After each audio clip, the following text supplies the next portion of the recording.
Maria Rodriguez wiped the sweat from her forehead as she bent down to collect the empty brass casings scattered across the concrete floor. The firing range at Forward Operating Base Blackwater had seen heavy use that morning, and the afternoon heat made the cleaning work even more exhausting. At 24, Maria had been working as a civilian contractor for 8 months, maintaining the weapons facilities for the special operations teams stationed in this remote corner of Afghanistan. She had never imagined herself in a war zone. Back in El Paso, Texas, Maria had worked at her uncle's gun shop, learning everything about firearms maintenance and range operations. When the contractor position opened up, paying 3 times what she made back home, Maria jumped at the chance to help support her family and pay off her mother's medical bills. The Navy SEAL team that used this particular range was different from the regular soldiers. They moved with a quiet confidence that commanded respect, and their equipment was always pristine. Maria had learned their routines over the months, knowing exactly when each team would arrive for training and what weapons they preferred to zero. Today felt different, though. There had been increased radio chatter all morning, and she noticed extra security patrols around the perimeter. The base commander had mentioned possible enemy movement in the area, but Maria tried not to think about such things. She focused on her work, methodically cleaning each firing lane and checking the target systems. As she worked, Maria heard the familiar sound of boots approaching. Senior Chief Petty Officer Jake Morrison emerged from the equipment room, carrying his custom sniper rifle. At 32, Morrison was the team's primary marksman, known for his incredible precision and calm demeanor under pressure. He had always been polite to Maria, occasionally asking about her family back home during brief conversations. "Afternoon, Maria," Morrison said, setting up his gear at the furthest firing position. "Mind if I get some practice in before the team arrives?" "Of course, Chief Morrison. Take your time," Maria replied, continuing to sweep the spent casings into her collection bucket. She had grown comfortable around the SEALs, understanding that despite their intimidating reputation, they were professional soldiers who respected her work. Morrison began his shooting routine, each shot precise and measured. Maria could tell by the sound that he was using match-grade ammunition, the kind reserved for the most critical missions. She had learned to distinguish between different calibers and loads just by listening, a skill that impressed even the experienced operators. The afternoon sun beat down mercilessly on the range, creating heat mirages that danced in the distance. Maria moved to the shade of the equipment shed to organize the cleaning supplies. From there, she could see Morrison making minute adjustments to his scope, preparing for what looked like an extended training session. Suddenly, the base alarm began wailing, its piercing sound cutting through the desert air. Maria had heard it during drills before, but this time felt different. Morrison immediately stopped shooting and reached for his radio, his relaxed posture instantly transforming into high alert. "All stations, this is Overwatch," came the urgent voice through Morrison's radio. "We have confirmed enemy contact on the eastern perimeter. Multiple insurgents with heavy weapons approaching the base. All personnel to defensive positions immediately." Maria's heart began racing as the reality of the situation hit her. This was not a drill. She looked around frantically, unsure of what to do or where to go. Her civilian contractor training had covered basic emergency procedures, but nothing had prepared her for an actual attack. Morrison was already packing his equipment with practiced efficiency, his movements sharp and purposeful. "Maria, you need to get to the bunker immediately," he said, pointing toward the reinforced shelter near the command center. "Move fast but stay low." Before Maria could respond, the distinct crack of incoming rifle fire echoed across the base. The enemy was closer than anyone had expected. Through the heat haze, she could see muzzle flashes from the tree line beyond the eastern fence. The attack was happening right now, and they were directly in the line of advance. "Go, go, go!" Morrison shouted, shouldering his rifle and scanning the horizon through his scope. But as Maria started running toward the bunker, she realized with growing terror that the enemy fighters had somehow flanked the main defensive positions. Smoke was rising from several buildings, and the sound of automatic weapons fire was getting closer. Morrison's radio crackled again. "Overwatch, we've got a problem.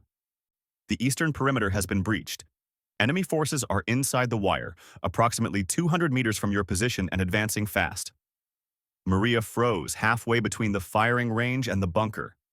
Through the smoke and chaos, she could see armed figures moving between the buildings, advancing systematically toward their position. The bunker she had been running toward was now cut off by enemy fighters who had infiltrated the base's defenses. "Chief Morrison!" she called out, her voice barely audible over the growing sound of battle. "I can't reach the bunker. They're everywhere." Morrison quickly assessed the situation, his trained eyes taking in the tactical picture developing around them.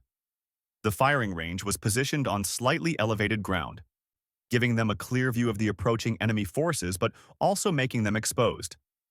The nearest alternative shelter was the armory building, but it was at least 300 meters away across open ground. "Maria, get behind the concrete barriers," Morrison commanded, pointing to the thick blast walls that surrounded the firing positions. "Stay low and don't move until I tell you." As Maria dove behind the nearest barrier, Morrison set up his rifle on the firing bench, using the elevated position to observe the advancing enemy through his high-powered scope. What he saw made his blood run cold. This was not a random attack or a probe of the base's defenses. The enemy fighters were moving with military precision, wearing tactical gear and carrying advanced weapons. This was a coordinated assault by highly trained insurgents. Through his scope, Morrison counted at least 15 enemy fighters advancing toward their position, with more likely behind them. They were using proper fire and movement tactics, advancing in bounds while providing covering fire for each other. These were not amateur terrorists. They were experienced fighters who knew exactly what they were doing. Morrison's radio came alive with urgent reports from around the base. "Taking heavy fire at the motor pool. Enemy sappers at the wire. Need immediate reinforcement at checkpoint 2. It was clear that this attack was hitting multiple points simultaneously, stretching the base's defenders thin. Morrison realized with growing concern that help might not be coming anytime soon. He and Maria were essentially on their own, facing a superior enemy force that was rapidly closing the distance. The sound of boots on gravel made Morrison spin around. Maria was crouched behind the barrier, her eyes wide with fear but her posture showing remarkable composure for someone experiencing combat for the first time. Despite her terror, she was following his instructions and staying calm. "Chief Morrison," she whispered urgently, "what do we do now?" Morrison looked at this young woman who had simply been doing her job when war came to find her. In his years of combat experience, he had learned that survival often depended on split-second decisions and the ability to adapt to rapidly changing circumstances. The situation they faced now would test both of those skills to their limits. "We hold this position," Morrison said quietly but firmly. "And we make every shot count." Morrison settled into his firing position, the familiar weight of his sniper rifle providing a sense of control in the chaos erupting around them.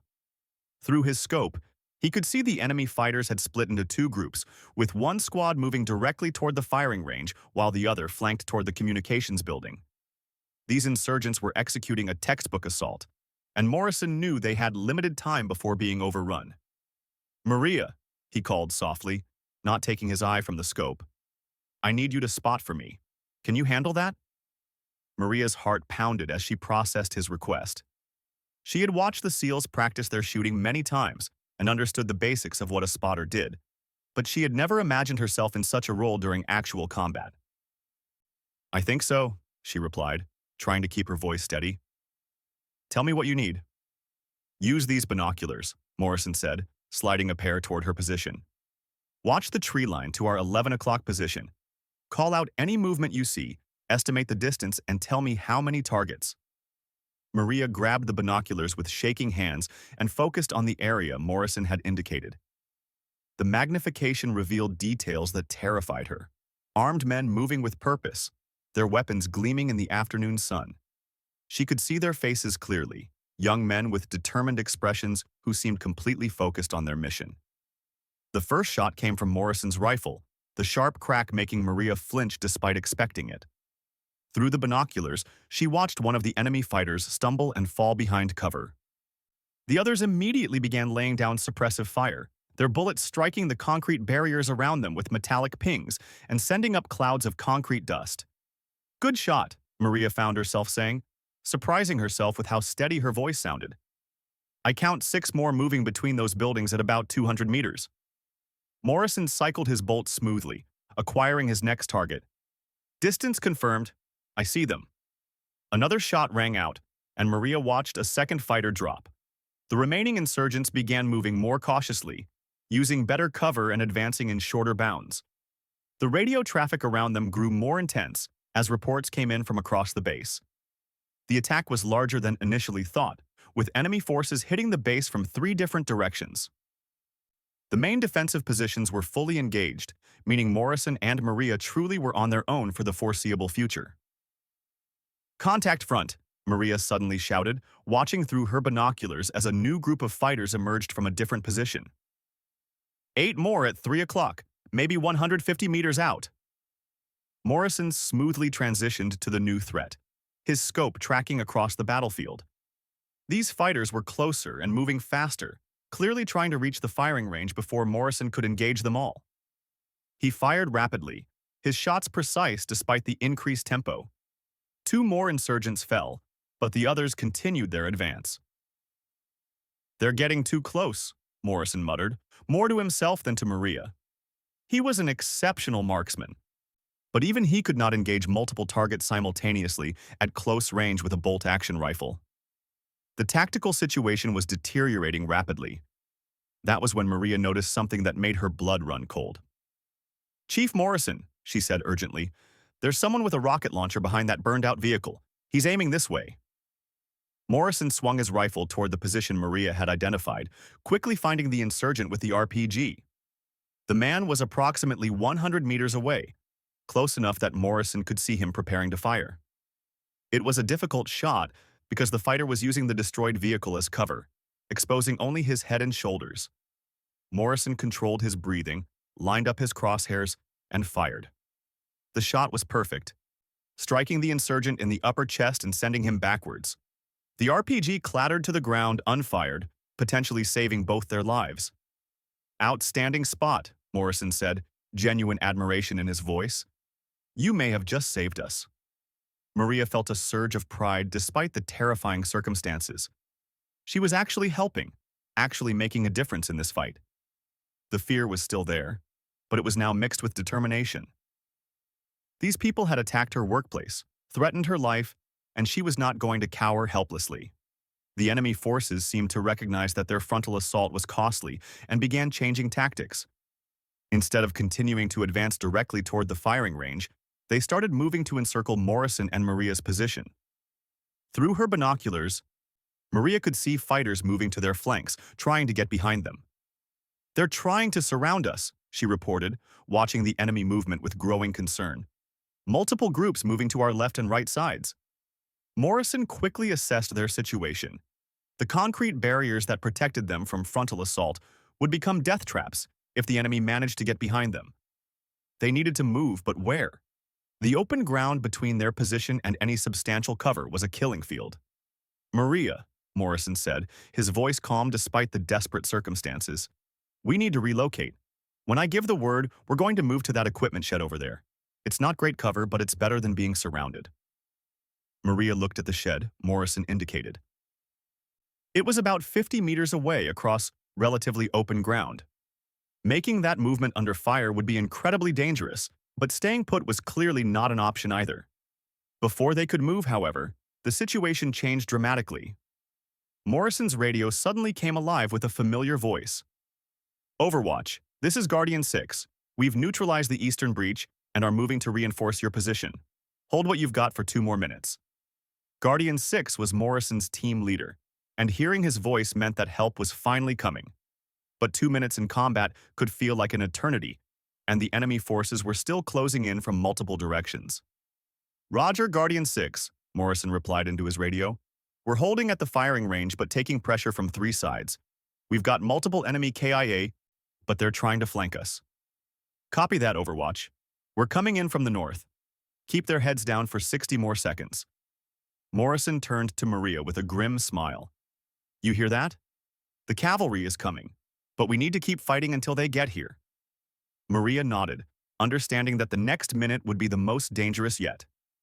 The enemy fighters had to know that reinforcements were coming, which meant they would be pushing hard to overrun the position before help arrived. She gripped her binoculars tighter and scanned for threats. "Movement left side," she called out. "4 fighters, about 70 meters, moving fast toward that drainage ditch." Morrison engaged the new threat, his rifle speaking with deadly precision. But even as he eliminated targets, more seemed to appear. The enemy was throwing everything they had at this position, recognizing it as a key strongpoint that needed to be neutralized. The sound of automatic weapons fire was getting closer from all sides. Bullets began striking the concrete barriers with increasing frequency, sending fragments of concrete flying through the air. Maria ducked lower but continued to maintain her watch, calling out targets for Morrison to engage. Then Maria saw something that made her heart stop. "Chief Morrison," she said quietly, "there's a man with a grenade moving toward us from the right side, maybe 30 meters." Morrison spun toward the threat, but his rifle was empty. In the heat of battle, he had not been tracking his ammunition count carefully. As he reached for a fresh magazine, Maria realized with horror that the insurgent was close enough to throw his grenade before Morrison could reload and engage. "He's too close," Maria shouted. "You won't have time." Morrison looked at Maria, then at his rifle, making a split-second calculation. Without hesitation, he thrust the weapon toward her. "Take it," he commanded. "You know how to shoot." Maria stared at the rifle in shock. She had fired weapons before at her uncle's gun shop, but never in combat. Never with someone's life depending on her accuracy. The weight of the weapon felt enormous in her hands, far heavier than the sporting rifles she had used back home. "I can't," she whispered, overwhelmed by the responsibility. "Yes, you can," Morrison said firmly, his eyes locked on hers. "You've been spotting perfectly. You know where the target is. Just put the crosshairs on him and squeeze the trigger smoothly." Through the scope, Maria could see the insurgent clearly. He was young, probably no older than she was, and his face was determined as he prepared to throw the grenade that would kill them both. Her finger found the trigger, and she forced herself to breathe steadily despite her racing heart. The moment seemed to stretch forever as Maria lined up the shot, knowing that everything depended on what happened in the next few seconds. Maria's finger tightened on the trigger as she fought to control her breathing. Through the scope, the insurgent's face filled her field of view, his hand drawn back to throw the grenade. She could see the determination in his eyes, the same kind of focus she had observed in Morrison and his teammates during training. Time seemed suspended as she made the most important decision of her life. The rifle bucked against her shoulder as she fired. The recoil was stronger than she had expected, but she managed to maintain her position behind the scope. Through the magnified optics, she watched the insurgent spin and fall, the grenade tumbling harmlessly from his grasp to explode several meters away from any targets. "Outstanding shot!" Morrison shouted, genuine amazement in his voice. He had witnessed many combat engagements throughout his career, but watching a civilian contractor make a precision shot under such pressure was extraordinary. "You just saved both our lives." Maria stared through the scope in shock, hardly believing what she had accomplished. Her hands were shaking now, the adrenaline catching up with her as the immediate threat passed. She had actually done it. She had made the shot when it mattered most. But the battle was not over. Morrison quickly took the rifle back and resumed his position, scanning for additional threats. The sound of approaching vehicles and coordinated gunfire from the north indicated that his SEAL team was finally closing in on their position. "Guardian 6, this is Overwatch," Morrison spoke into his radio. "We're still operational at the firing range. Be advised, civilian contractor Maria Rodriguez is with me and has proven herself under fire. Repeat, friendly civilian at this location." "Copy that, Overwatch," came the reply. "We've got eyes on multiple enemy fighters falling back toward the eastern perimeter. Maintain your position. We're almost to you." Maria watched through her binoculars as the remaining insurgents began a fighting withdrawal, realizing that their assault had failed and reinforcements were arriving. The coordinated attack that had seemed so overwhelming just minutes before was now falling apart as the enemy fighters retreated toward their escape routes. Within minutes, Morrison's SEAL teammates appeared at the firing range, moving with the fluid precision that Maria had come to recognize. Team leader Lieutenant Commander Sarah Chen approached their position, her eyes quickly assessing both Morrison and Maria for injuries. "Status report, Chief," Chen commanded. though her tone carried obvious relief at finding them unharmed. "No friendly casualties, ma'am," Morrison replied. "We engaged approximately 15 enemy fighters from this position. Maria provided exceptional spotting assistance and made at least one confirmed kill when the situation became critical." Chen looked at Maria with new respect. "Rodriguez, right? You're the range maintenance contractor?" When Maria nodded, Chen continued, "Chief Morrison doesn't give praise lightly. What you did here today was remarkable." Maria felt overwhelmed by the acknowledgement, but managed to respond. "I just did what Chief Morrison told me to do, ma'am. He made it possible." "Don't sell yourself short," Morrison interjected. "Your spotting was professional grade, and that shot you made saved both our lives. You performed like a trained operator under extreme pressure." As the immediate tactical situation stabilized, other members of the SEAL team began arriving at the firing range. They moved with practiced efficiency, establishing a security perimeter while medics checked Morrison and Maria for injuries neither had noticed during the engagement. The base-wide attack was over within another 30 minutes, with enemy forces either eliminated or successfully driven off. Intelligence reports later revealed that the assault had been conducted by a highly trained insurgent cell that had been planning the operation for months. Their goal had been to destroy the base's communications equipment and capture or kill high-value personnel. The firing range, with its elevated position and clear fields of fire, had been a crucial strong point during the battle. Morrison's accurate shooting and Maria's spotting had prevented the enemy from advancing toward the communications building, potentially saving the entire base from a much more serious penetration. As the sun began to set that evening, Maria sat on the steps of the equipment shed, still trying to process everything that had happened. The familiar firing range looked the same as always, but she knew that she would never see it the same way again. The empty brass casings scattered around the positions told the story of the afternoon's engagement.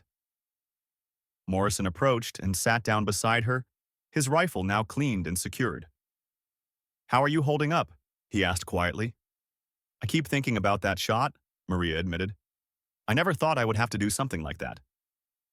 I'm not even sure how I managed it."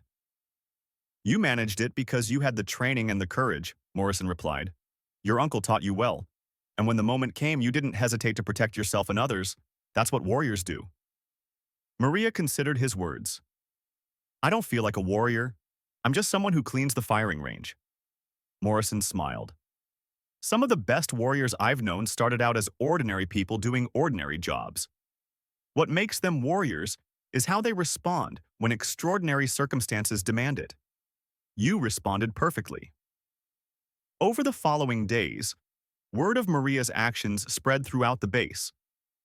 The story of the civilian contractor who had taken up a sniper rifle to defend her position became legendary among the troops. Several soldiers approached her to express their respect and gratitude for her courage under fire. Lieutenant Commander Chen officially recommended Maria for a Civilian Valor Award, noting in her report that Maria's actions had been instrumental in maintaining the defensive integrity of forward operating base Blackwater during a coordinated enemy assault. The recommendation emphasized that her spotting assistance and precision shooting had directly contributed to the mission's success. Morrison made sure that Maria received additional weapons training from the SEAL team, recognizing that her natural shooting ability and proven courage under pressure made her a valuable asset. Maria threw herself into the training with enthusiasm, finding that she had both an aptitude and genuine interest in advanced marksmanship techniques. 3 weeks after the attack, Maria's uncle called from El Paso after hearing about her actions through military channels. "Mija," he said with obvious pride, "your parents always said you were special. Now the whole world knows it too." Maria remained at the base for the rest of her contract, but her role had evolved far beyond simple range maintenance. She became an unofficial member of the SEAL team's support staff, helping with weapons training and occasionally serving as a backup spotter during long-range reconnaissance missions. When her contract ended 6 months later, Maria faced a difficult decision. She could return to El Paso and resume her quiet life at the gun shop, or she could pursue a career in the military or security contracting. Several special operations units had expressed interest in recruiting her, recognizing her unique combination of technical skills and proven performance under fire. On her last day at the base, Morrison presented her with a gift, a custom-engraved scope that read, Maria Rodriguez, Warrior by Choice. The inscription captured exactly how she had come to see herself. Not someone who sought out conflict, but someone who rose to meet it when duty demanded. Remember, Morrison told her as they shook hands goodbye, courage isn't the absence of fear. It's doing what needs to be done despite the fear. You proved that when it mattered most. Maria carefully packed the scope in her gear, knowing that it represented far more than just a memento. It symbolized a transformation that had begun with cleaning empty brass casings and culminated with saving lives under enemy fire.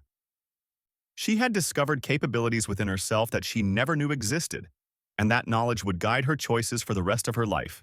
As her transport vehicle pulled away from forward operating base Blackwater, Maria took one last look at the firing range where everything had changed. She was no longer just someone who cleaned the facility. She was someone who had stood her ground when it mattered, someone who had proven that heroes can emerge from the most unexpected circumstances.